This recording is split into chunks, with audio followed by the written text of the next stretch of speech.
Over the past year or so, I've been reading through world history with my son, whom I homeschool, and I've just found it so interesting to see how everything fits together. I'm not necessarily learning anything new per se, but just seeing the big picture of the world story has been fascinating. Today, we were reading about the Industrial Revolution, and as I was thinking about this video that I was planning to make, I thought that it was so fitting, and it was such a similar sort of situation to what we've experienced over these last 30 or so years. Let me explain what I mean. So prior to the Industrial Revolution, people were either skilled artisan craftsmen, or they were some sort of nobility, or they were serfs, which were essentially peasant farmer slaves. And you were one of these three things, and there wasn't much in between. But when the Industrial Revolution happened and a lot of new machines were invented that allowed people to do work much more easily. Things like creating fabric with looms, or printing books with printing presses, or travel so much faster with steam engines. This really opened up so much opportunity to people, where now anyone could become a miller and make fabric, or anyone could become a carpenter and use these different machines for woodworking.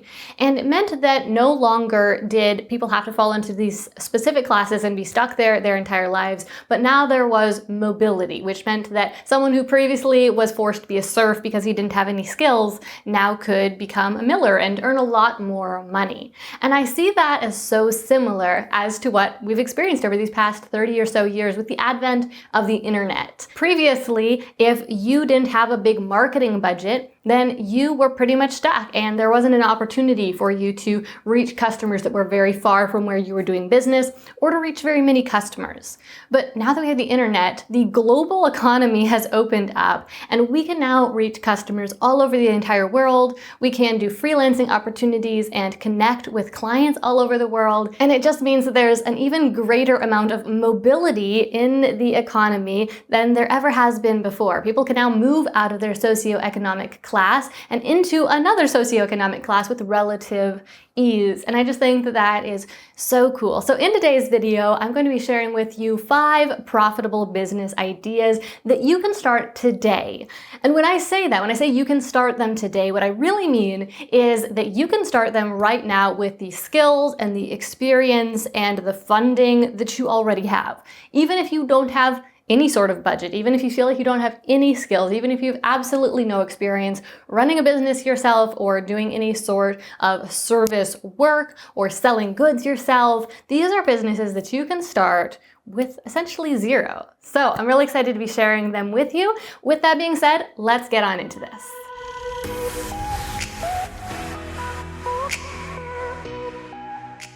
So let's start this list out with something you may not have heard of before. I feel like this doesn't get nearly as much exposure. It's really quite an underrated business opportunity, and that is job servicing. What is job servicing? Okay, so it's a business model that is kind of similar to an agency business model where you're working with multiple clients and you have people who are working for your company that are doing services for those clients. But it's fairly different from an agency model as well, primarily because you don't have employees who are working for you, and so you don't have the hassle of managing employees, and you also don't have the sometimes very significant expense of having employees.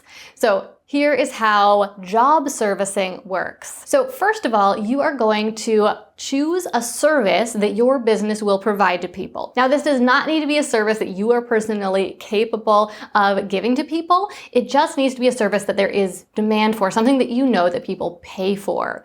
And even if you don't have much experience, with a little tiny bit of research, I know that you can come up with plenty of different services that people do in fact pay for. I'm talking about things like video editing or text editing or graphic design or website design. The sky's the limit here. There really are hundreds, thousands of different services that people pay for. So you just need to choose a service, and then you need to go out there and you need to find some clients. So let me give you a little example of what this might look like. Let's say that you want to have a job servicing business that provides video editing services. So what you can do is you can email YouTubers and ask them if they need help with video editing. As you might know, if you go over to the About section of any YouTube channel, you are very likely to find that YouTuber's email address.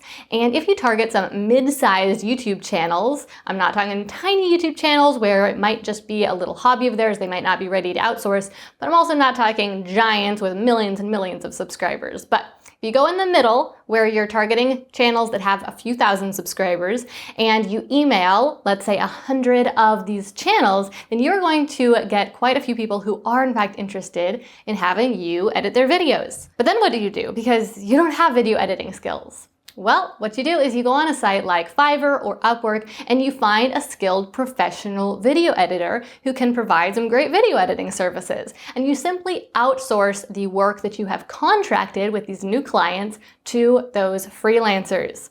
So then you have some clients who are paying you for services, and you're turning around and paying these service providers for doing the work for you. And of course, you're going to charge good, solid premium rates to your clients for the good work that your company is doing. And these freelancers who aren't doing the work of going out there to find the clients are going to be being paid less. So for example, you might charge $100 per video edit to your clients, and then you'll pay the freelancers somewhere between $25 and $50 per video. And then you get to pocket the difference, that $50 to $75 per video edit, as profit. And so it's pretty easy to see how this math is going to work out. If your clients on average are producing about 4 videos per month, then that means each client is going to be worth at least about $200 to you. So if you have, say, 10 clients, then your business will bring in $2,000 a month in profit. And if you had 50 clients, then you'd be bringing in over $10,000 a month in profit, all without you having to do any of the video editing yourself. What you're going to be doing is working on finding the clients, facilitating communication, and managing the projects. And in return, you'll get compensated. Now, if this business opportunity sounds interesting to you, then the very first step that I would recommend is starting by writing a business plan. Now, I know what you might be thinking. You have no idea how to write a business plan. That sounds long, that sounds boring, that sounds hard, but I promise it doesn't have to be like that. Especially when you are first starting out, I just want you to write a really simple plan, just so you have some idea, some plan of where you're going. Because we all know that phrase that failing to plan is planning to fail, and that you can't get anywhere if you don't know where you're trying to go. So just writing a really simple initial plan can go a long way and can make sure that you're really building the business that you want to be building. Now, if you want a little bit of help with this, I've put together a free business plan template that you can grab for free. There's a link in the description down below where you can download that right now. Okay, so let's move on to the next business idea. You're probably aware that the way that a lot of people make money online is by doing some sort of freelancing. It's a really common business model where you're just providing services to clients. It's really simple, it's really clean, but the problem is that in order to do freelancing, you do need to have some sort of skill or service that you can provide yourself.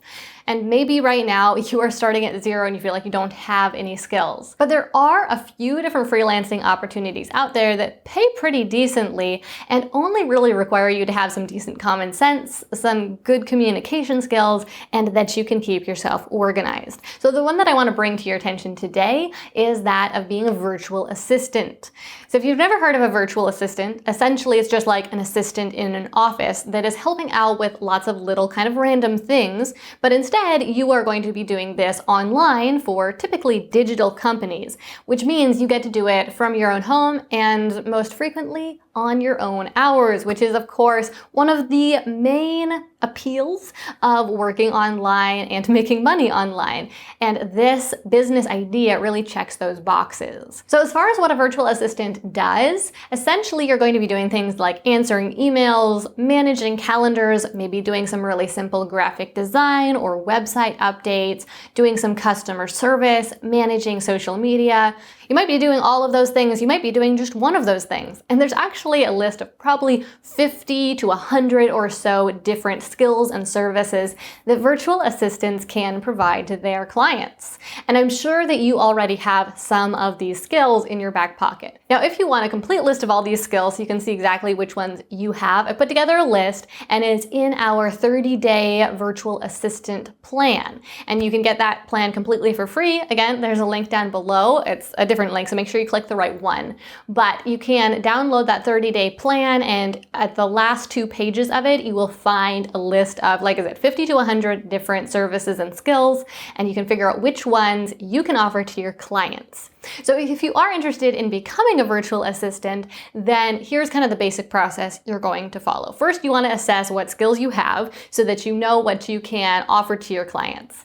Then second, you need to work on getting your first clients. Now, this is typically the most difficult part of the process. And so when you're doing this, you might want to offer to do some pro bono work. Now, I know a lot of people are against working for free, but I think that it is so worth it when you're just trying to get your start in a new industry. By working with a few clients for free, you will get some really valuable practice working with clients if that's something you've never done before. It's also going to mean that you can get some testimonials and maybe some reviews that you can share with other prospective clients. Maybe you can get a few reviews on, say, your Upwork or your freelancer.com page so that other future clients are more interested in actually working with you. Once you have a little bit of experience under your belt, then you can start actually charging clients. And so when you come to that point, I would recommend, if you haven't already done so, creating a profile on Upwork.com and freelancer.com and really building it out, explaining the different skills you can provide. And then from there, you can start bidding on some jobs and working with your first clients and earning money online. I also want to mention just a little hack. If you can network in some Facebook groups, some entrepreneurial Facebook groups,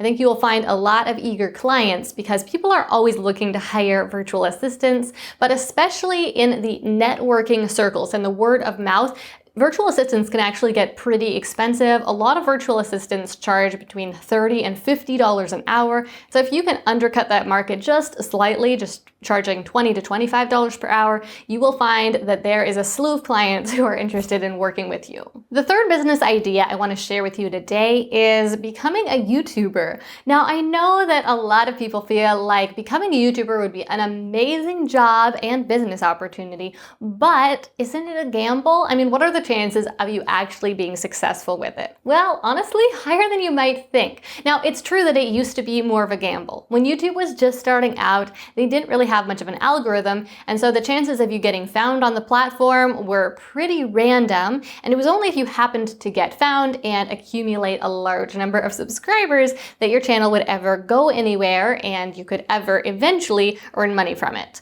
But these days, things are a bit different because YouTube has really perfected their algorithm. They have built it into a super powerful machine that is designed to match viewers with videos they want to watch. And so now if you can create good quality content here on the platform, then it is almost certain that your channel will in fact take off and that your channel will grow and you will be able to earn a living as a video creator, which I think is such a cool opportunity. And again, touches back on what I was saying earlier about this new kind of digital revolution that we've gone through and how many doors it has opened up. So if you are interested in becoming a YouTuber, of course, one of the biggest questions is, well, how will I get those views? How will I grow my channel? We've experimented with a whole lot of different methods over the past few years, tried a lot of different growth tactics and strategies, and at this point, we have really settled on the fast track method as the #1 method for growing your channel on YouTube, especially when you're going from 0 to 1,000 subscribers, which can really be the most difficult leg of the journey.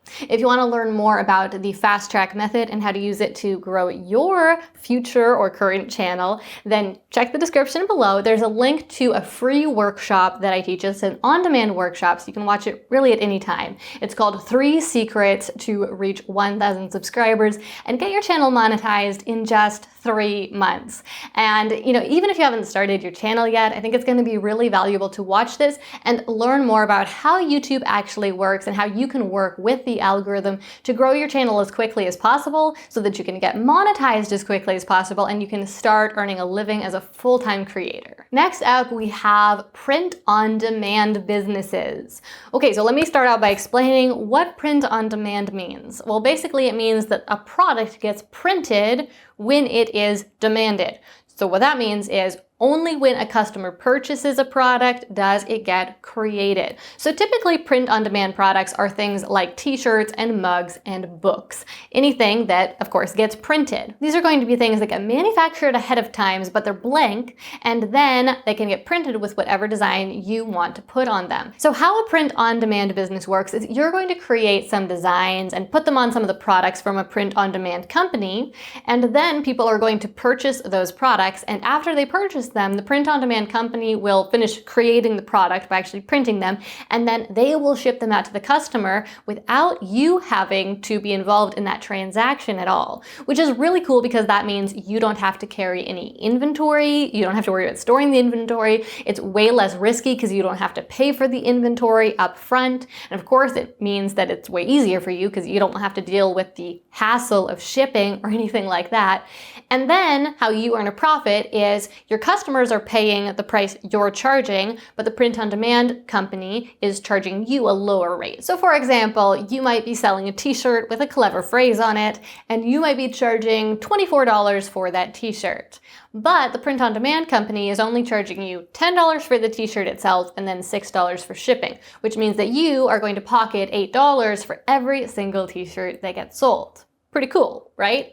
So how you're going to do this is, first of all, you need to decide exactly what kind of merchandise you really want to sell. So this really depends on you. You need to make this decision for yourself. Who do you want it to be for? And then think about what that group of people would like. Now, if you don't have any brilliant ideas, don't worry at all, because the internet is filled with lots of inspiration. So you can go scrolling on Pinterest or even perhaps places like TikTok and certainly other marketplaces like Amazon.com to find ideas for things that your shirts or mugs or even notebooks or journals can say, and you can even get inspiration for the design. Now, once you have that inspiration, then you're going to head to Canva.com, which is a free graphic design software, and you can mock up a design yourself. Now, if you are really struggling with this, of course, you could outsource this part of the process to a freelancer you find on Fiverr or Upwork, and you could pay someone $5, $10, $20, maybe $30 to create the design for you, which of course is going to be money well spent if you are really struggling with this part of the process, because it's going to just save you so much time. Once you have your design, then what you're going to do is you're going to head to Printify. You could also use a service called Printful, and you're going to actually upload the design and create the product there, which is super easy. I mean, once you upload that design, you're just gonna slap it on a mug or a t-shirt or whatever you want it to be, and it'll be done. Then the next step is to head over to Etsy.com, create an account there, and then connect your Printify account to your Etsy account, which will get your products from your Printify store listed on Etsy. And why that's so important is because you need to put your products in a place where they will get found. And Etsy has something like 80 million customers each year, and so it is a great marketplace to put your products into. So once your products are listed on Etsy, then you can make sure they have the right title and description to be found easily in search, and then people are gonna just start finding your products and buying them. And when that happens, I think this is so cool, Printify is actually going to just immediately ship your product directly to the customer. You don't have to do anything at all. You don't have to ship it. You don't have to facilitate a transaction between Printify and Etsy. It just happens automatically, and then you get to pocket the profit. If you think that this opportunity sounds as cool as I do, first of all, please give this video a like to let me know that you are enjoying it. It really helps me out here on YouTube. And second of all, make sure you take the right first step by making a really solid plan for your new business idea. Again, there's a link down below where you can download a free business plan template to make that process of planning your business super easy. My last business idea for you today is that of drop shipping. Now, don't click off if you've heard of drop shipping before, because I have a few tips and tricks I want to share with you that can help you to be a lot more successful with drop shipping. And I also want to share some insights that I have about just how to succeed with it, because I know that it's something a lot of people talk about, and I also know that it's something a lot of people fail at, because there are just some nuances that often get missed. So first of all, what is dropshipping? Well, it is a lot like print on demand in terms of a business model, in that you are going to be selling a product that you don't have in inventory, that you did not manufacture, and then when a customer purchases it from you, then the manufacturer is going to ship it out to the customer automatically. It means you don't have to have inventory, it means you don't have to be involved in that transaction. Overall, it's just really easy for you. But the main difference is the types of products that are getting sold and kind of how they're getting created. So print on demand products, they're all printed products. Typically the mugs or t-shirts or notebooks are getting manufactured ahead of time, and then your logo, your design is just getting slapped on them and they're getting shipped out. Now, on the other hand, with drop shipping, you are going to be selling literally any product that is already being created by a manufacturing company. It could get customized for your specific customers, but it won't necessarily be. It just kind of depends on what you want. And that means that you can sell literally any product that's being manufactured, and that just means that there are so many more opportunities out there. You can reach so many more different types of customers. You can have bigger profit margins potentially. So it's just a bigger opportunity. So here's the basics of how drop shipping is going to work and how you can get started with it. First, just like with print on demand, you need to start by choosing your niche, deciding who you want to attract as customers, and figuring out what they really want. Then you need to choose the product itself. So the best way to do this is to head to Alibaba.com, and Alibaba is a website that's kind of like Amazon.com, a global marketplace, but it's more focused on wholesale. So it's typically selling larger quantities of products, unbranded products, at a wholesale type price. So on Alibaba.com, you can start by creating your account, and then you'll want to choose ready to ship as a product category. Once you choose ready to ship, then you will click on whatever subcategory you actually want to sell a product from. And then you're just going to scroll through the products until you find one you like, and then click on that product. And then you want to, of course, kind of assess the product, make sure it's really what you want to sell, and also assess the seller. So check out their rating, check out their reviews, make sure that they look legit. Then what you're going to do is you're going to click on the contact button, and you're going to reach out to the seller and tell them that you're interested in selling their product and drop shipping it. Now, not every seller is going to offer this service, but a whole lot of them do. And you are going to learn from them what you need to do in order to set up their product to be drop shipped from your own website. You'll also learn a lot about how good of a communicator that seller or manufacturer is, which can be really important later on. So I'd recommend you do your research and you don't rush this step. Once you've worked those details out with the seller, then what you're going to do is create your own website. Now, of course, you could just sell this product on Etsy or even Amazon.com, but another option that we haven't really talked much about yet is setting up your own website and selling a product on your own website. And while it's true that in this case you will not be able to tap into all the customers that are on Etsy or are on Amazon, you will be able to specialize a little bit more and kind of stand out from the competition, potentially charge a slightly more premium price. So you can create your own shopping website with a service like Shopify, which makes this really easy. Then you can add the products that you found on Alibaba to your website. And then what you need to focus on is generating sales. So how you can do this is typical digital marketing strategies like promoting your products on Pinterest, even making TikToks where you use your products, and the go-to standby is using Facebook ads and Google ads. Now you have to be careful here because of course those ads can get pretty expensive, but if you have a healthy product margin, and what that means is the cost that you're selling the product for is significantly higher than the cost you are paying for the product. So for example, let's say you are selling a computer keyboard and you are getting the product from the manufacturer for $12 each, but you're selling it on your site for $50. Well, that means that you have $38 to potentially spend on ads for every single sale. And typically, the more successful transactions you get, the less you have to pay on ads. And that's both because the ad algorithms learn who is actually interested in buying your product, and also because you start getting some word of mouth sales and you start getting more positive reviews on your website, which makes your conversion rate higher, which just means that a higher percentage of your leads or your website traffic will actually buy your products. Now, before you start any of these business ideas, I would highly recommend that you start with a solid strategic plan for exactly what your business is going to do, how you're going to grow it, and how you're going to run the thing. And so that is where writing a business plan really comes in. I know that step can be intimidating, but I promise it doesn't have to be. If you haven't already, check below for that link to download that free business plan template, because I know it's going to help you so much, both with writing your business plan and with the long-term success and profitability of your business. All right, well, that brings us to the end of this video. Thank you so much for sticking with me all the way to the end. I know it was kind of a long one.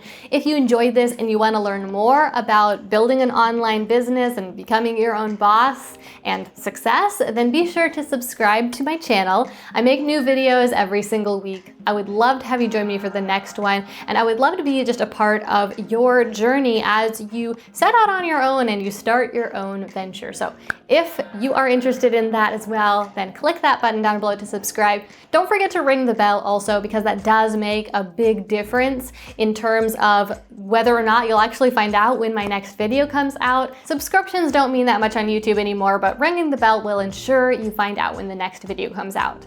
And finally, if you haven't already, be sure to give this video a like to help it out in the algorithm and help it get out there to more people so that more people can find out about these awesome new business opportunities that have just started showing up in the last 20 to 30 years.